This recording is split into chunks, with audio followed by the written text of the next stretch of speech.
So picking up where we left off at the end of part 1 of this video, we were just talking about velocity and how the velocity function is the derivative of the displacement function, and how you can look at points like stationary points here will be a, oops, so you have a stationary point there that will correspond to a 0 on the velocity function. Now, similar to displacement and distance, there is a difference between speed and velocity. So speed is the magnitude. So again, that means no direction. So we don't worry about positives or negatives, it's always positive. And it's the distance over time. So in the previous example, where we were talking about the distance that the particle travelled, so it went from there to there, then you would work out what is that distance and over that time. Where its velocity is a vector, so it has direction and magnitude, and it's calculated from the displacement.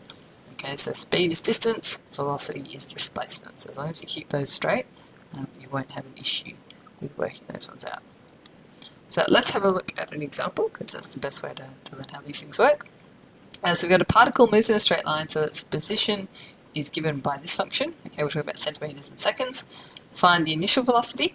Okay, so anytime you see initial, that means when t equals 0. Okay, initial. Get used to sort of keywords like that. When does the velocity equal 0, and what is its position? What is the average velocity? Average velocity, not instantaneous. Average speed. Okay, so these are the things that you sort of need to pick up on, because you can do a whole bunch of calculations that are technically correct, but don't actually answer the question, and you won't get any marks. So you need to be careful with that. Right, so let's start with A. Now this is pretty straightforward. Initial velocity is going to be given by this function once we've differentiated it. Okay, so our velocity function is x prime t, and that will be 2t minus 7. Okay, so therefore the velocity when t equals 0 is going to be minus 7. Now it's velocity, so it does have a direction as well as the magnitude. It's centimetres per second, so what that means is it's moving to the left. Okay, so it's heading in a negative direction. When does the velocity equal 0?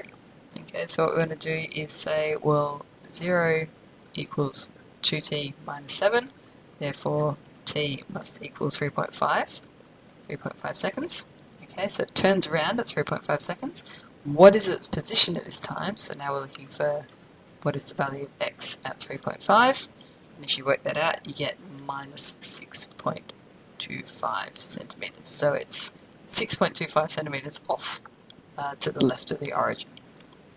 Okay, now we're looking at average velocity. Now at this point, I always find it useful to actually plot this and see what's going on. Alright, so we've got, let's clear all this again. Yes. Let's get rid of that. Okay, so our initial function was x squared minus 7 x plus 6.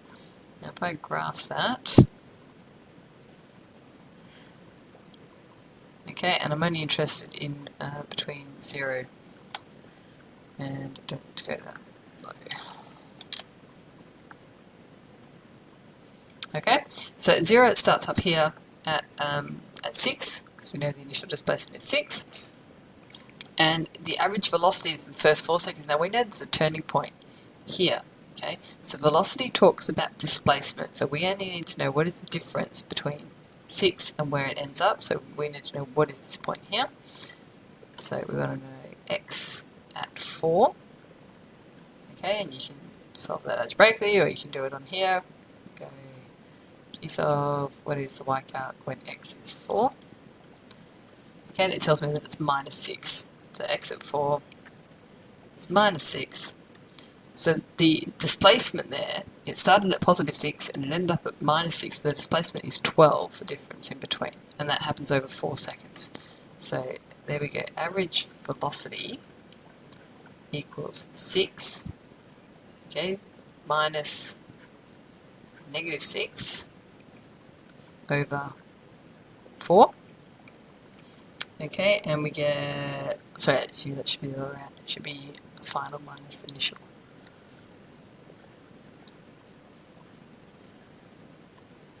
So it should be minus 6.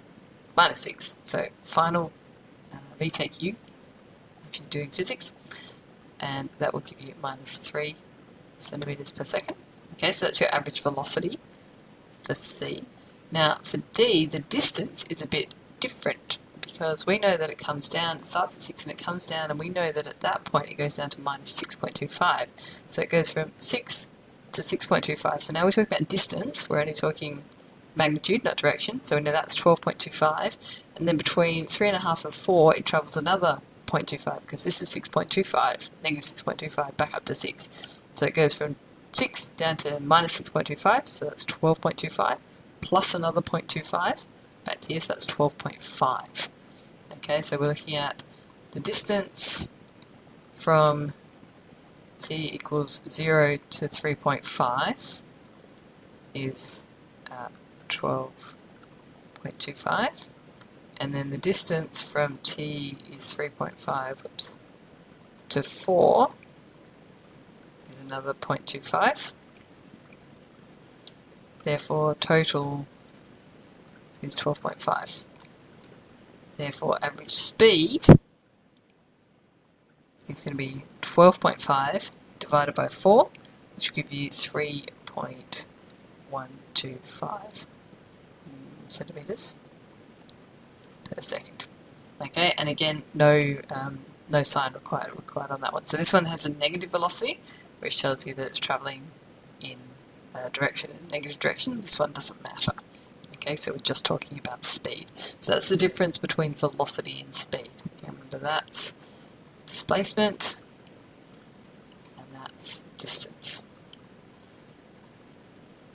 Okay, and it's always really, really handy to make use of your graphing calculator. Okay, plot the function straight away. You can say, oh, there's a turning point in there. I'm just interested in the first 4 seconds, which is from 0 to 4.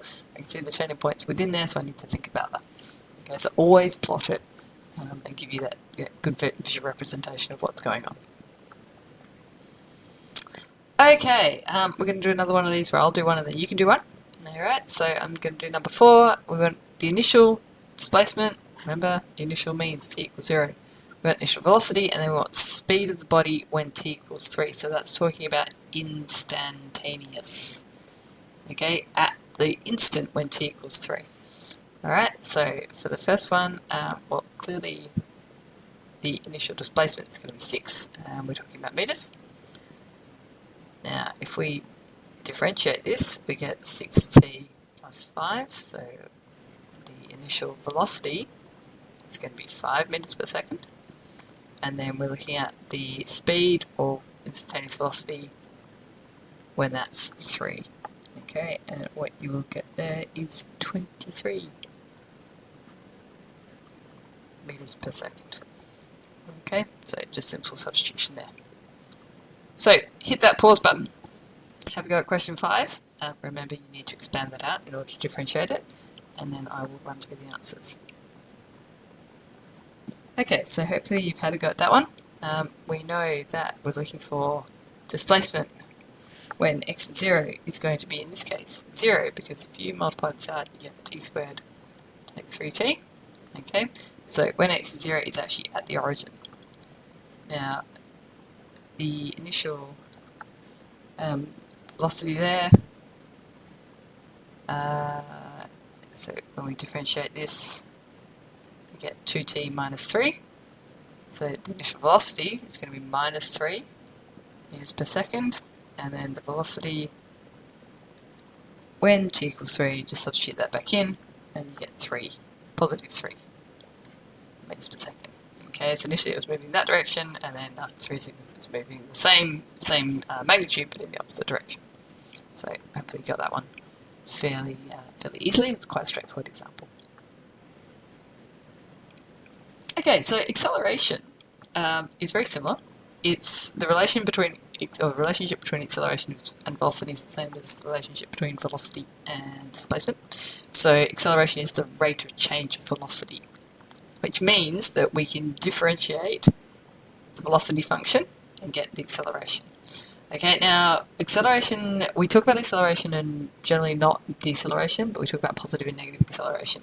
And it doesn't necessarily mean that positive is always speeding up and negative is slowing down. So if you've got a particle and it's heading in this direction, so the velocity is positive, Okay, if the acceleration is also positive, then that means it's getting faster. However, if you've got it heading in this direction, and so it's positive velocity. If you've got a negative acceleration, it means the acceleration is back this way, so this will actually be slowing down. So its velocity is this way, it's positive, but it'll slow down, slow down, slow down, until at some point it will stop, and then it'll start going back the other direction. So the velocity will become negative, and the acceleration is negative, and it will increase speed. So basically what you get, if the acceleration is in the opposite direction from the velocity, like in this case, the particle's slowing down. If it's in the same direction, it's speeding up. Okay, and the interpretation, if you have no acceleration, that means you're travelling at a constant velocity. Right, so that's what we're talking about for stationary points. So at what point does it stop accelerating, or at what point does it reach constant velocity? So that's what you need to think about there. Okay, last example for this one. So we've got this function. We want to find initial position. So again, initial means t equals 0. So we want initial position, velocity, and acceleration. So x at 0 is obviously going to be 5, equals 5, and we're talking about centimetres. Okay, x prime 0 is going to be minus 12. We're looking at, sorry, no it's not. It's going to be 0. So x prime, t is 3t squared. Take 12t, there's still that t there. So it's going to be 0 centimetres per second. And x double prime. So when we differentiate again, we say x double prime, which just means you just differentiate this, get 6t minus 12. Again, that's going to be minus 12. Now we're looking at centimetres per second squared.